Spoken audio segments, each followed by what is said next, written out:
panahon, mayroong magkaibigan na si Nemo at Gompa. Sila ay matagal na sa karagatan. Sila ay sobrang saya dahil nakakapaglakbay sila, nakakapaglaro sila, at kung ano-ano pa.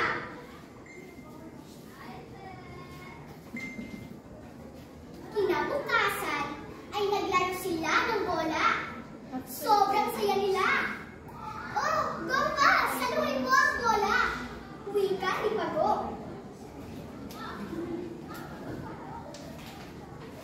Ngunit, mayroon silang nakitang lambat.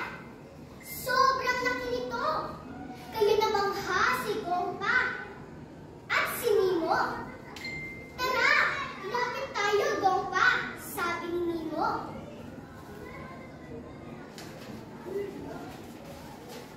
Pero, nang lumapit na si Nemo, ay natrap siya.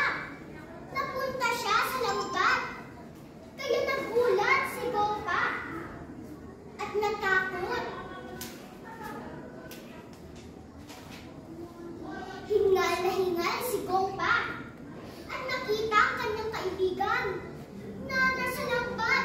Hindi makawala ito kahit anong pigil.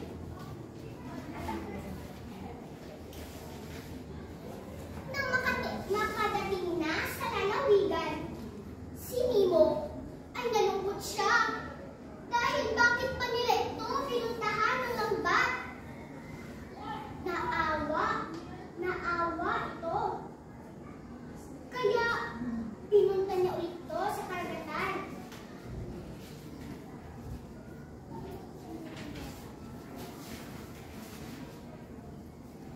Ngunit naiwan mag-isa lamang ito.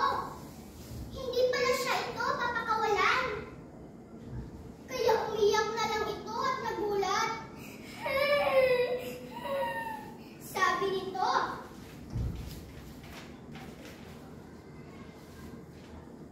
At nang mawala na siya, ay nasa lupa na pala siya. Kaya nawala na siya sa tubig.